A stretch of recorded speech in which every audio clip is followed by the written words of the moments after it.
Hey everybody, welcome to the Sportsnet Fantasy Extra. We're through NFL Sunday, Week 15, almost in the books. Hopefully you had a good weekend in your fantasy football playoffs and advanced, and the championship's coming up. Even if you're out of the playoffs, so as we know, there's still lots of DFS contests to be played, and you still have fun playing fantasy football. So on today's Fantasy Extra, we'll take a look at some early waiver wire pickups. It was a weird week. Like the top performers, I'll get to the top 5 fantasy performers for Sunday in a moment. It was a strange week for just underdogs overcoming, players coming out of nowhere with huge performances. So we'll get into that, as well as a look at some Monday Night Football, Colts versus Saints fantasy football plays as well. But let's begin with the top 5 performers. If I were to tell you and give you a choice of the whole NFL and say, tell me week 15, Andy, tell me, who's going to be the top performer? You would never have guessed Kenyan Drake. Never. If you are, you're lying. You never would have guessed it. But that's where we're at. Kenyan Drake, 4 touchdowns. 4 touchdowns for Kenyan Drake. He went 137 rushing yards, had a catch as well. In the win over my poor Browns, it was an excellently executed offensive game plan.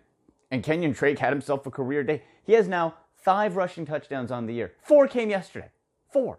Only his second 100-plus yard rushing game of the season.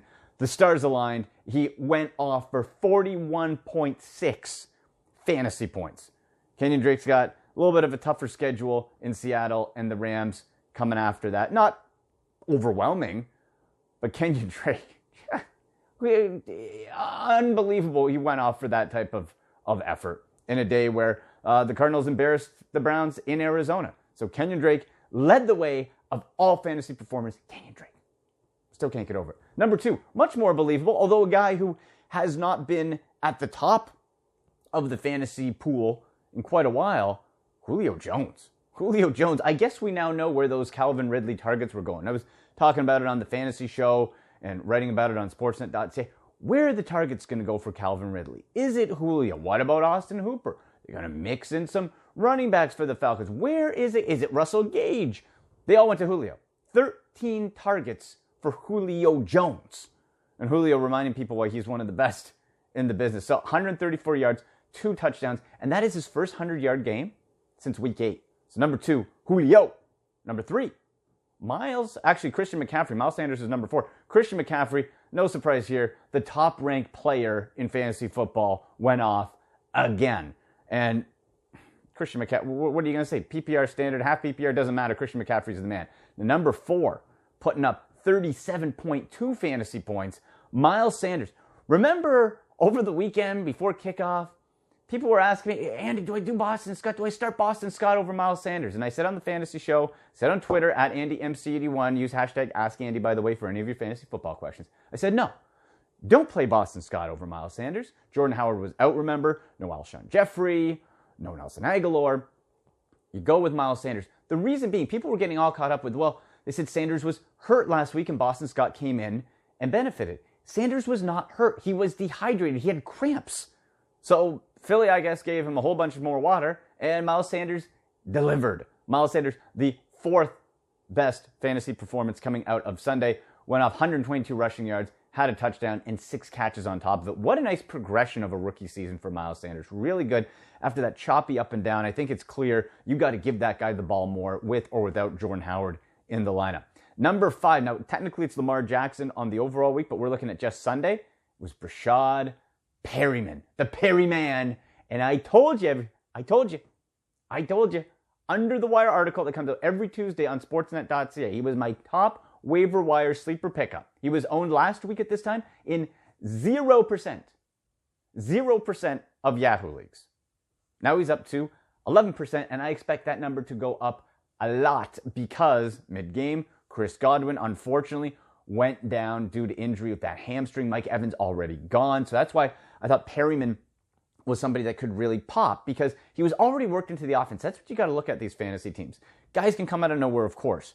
But when you have someone who's already been worked into the offense, and Perryman before this had gone for back-to-back weeks of double-digit fantasy points.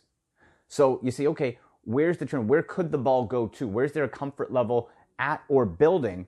And Jameis Winston kept looking the way of Rashad Perryman, who had 113 receiving yards, 3 touchdowns on 5 catches. And now if Chris Godwin sits out with that hamstring, let's transition right now into the early waiver wire pickups. Rashad Perryman, coming off of a 34.6 fantasy point in PPR.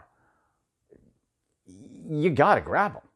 There's no doubt he's going to be the top target for Jameis Winston. Now, the interesting side note to that is you have O.J. Howard and Cameron Brate splitting the tight end targets, 7 and 8. So they're both getting looks. Nobody put up any sort of significant number. So you're almost wondering if they cancel each other out. I'm still higher on O.J. Howard as far as the ceiling when it comes to fantasy output. So you look at O.J. Howard, he's owned in about 42% of Yahoo leagues. Cameron Brate, lower.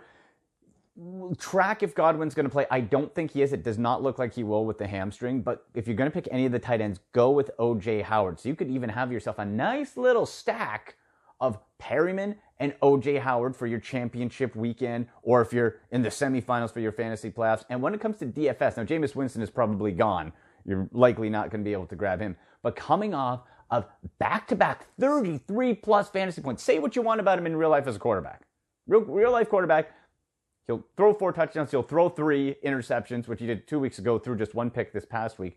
But he puts up points. So if you do a stack, maybe a triple stack of Buccaneers going into the weekend for DFS, let's say DraftKings contest, of Winston, Perryman, and O.J. Howard, that's not bad. That would be pretty good. But at least available on waiver wires, Perryman and Howard should be there, as well as Cameron Brate. Again, I'm liking Howard more. To the Eagles. Again, let's go back to the Eagles, because we had Miles Sanders who boomed, but a waiver wire pickup, an early look, Greg the Target Hog Ward. And our technical producer, Vic, off of the fantasy show every Sunday morning at 8 a.m. on Sportsnet 590 The Fan, picked him as his danger zone, cold-blooded fantasy hot take pick. Greg Ward went off. He went off. He was coming off, and this is going back to my point of you look at targets, you look at building chemistry. He had 9 targets the week before, had another 9 on Sunday, 7 catches, caught a touchdown. Greg Ward, no Alshon Jeffrey, gone for the year. Nelson Aguilar in and out of the lineup, missed it, might be back, maybe not. He's not going to be at 100%. He was the only wide receiver targeted by Carson Wentz. So it was Carson Wentz, it was the running back, and it was the tight end. So you have to look his way. Not Arcega-Whiteside. It's Greg Ward. You got to go Greg Ward, as crazy as that sounds. And he is owned in just 2% of Yahoo leagues. So you need wide receiver help. Go get yourself some Greg Ward. I'm liking it. You see, if you're injury plagued and you need somebody to pop in, let's say Perryman's gone, go with Greg Ward. Perryman first, then go to Greg Ward.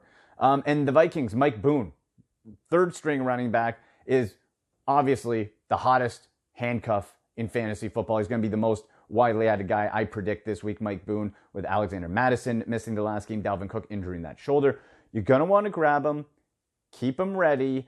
If Cook and Madison both play, even if they're not at 100%, you don't play them. But if one or both do not, then you pop yourself in some Mike Boone. And Mike Boone, currently available in 95% of Yahoo leagues. That is going to shoot way up. So that's somebody going into the championship.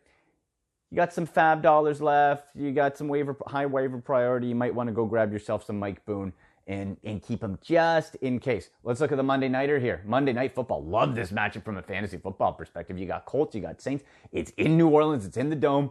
Light up Drew Brees. Oh, yeah.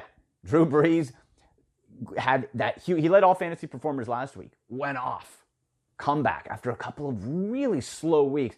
I think he does it again here. The Colts defense is good, not great. Just in that nice middle ground. Brees should be able to explode. I think it's going to be a nice day in New Orleans for the whole team. Michael Thomas, Jared Cook as well. Get yourself some Jared Cook. He has quietly been climbing up that tight end scale. So Jared Cook for sure. Of course, Alvin Kamara. On the Colts side, T.Y. Hilton's going to be a game-time decision. You cannot trust his health, folks. You just cannot. I would be very cautious on playing him. Hopefully, you picked up Zach Pascal as a handcuff earlier if you are a T.Y. Hilton owner, or even if you're not. I'd still start Zach Pascal over T.Y. Hilton. I don't think he's going to make it through the game. And Marlon Mack, coming off the broken hand, he's healthy. But the game script, this is screaming shootout to me, and that Mack is going to be taken out of the game plan. So tread carefully. If you got him, you're probably playing him as a flex or an RB2 if you got no better option. But I don't love it. In DFS, you're going to want to stay away from Marlon Mack. So there you go, folks. Any fantasy football questions, of course, hit me up on Twitter at AndyMC81. Use hashtag AskAndy. Make sure you check out my article, sportsnet.ca. Under the Wire comes out every Tuesday. And Ask Andy article every Saturday morning. That's on sportsnet.ca. And the fantasy show every Sunday morning, 8 a.m. Eastern on Sportsnet 590 The Fan. You've been watching the Sportsnet Fantasy Extra.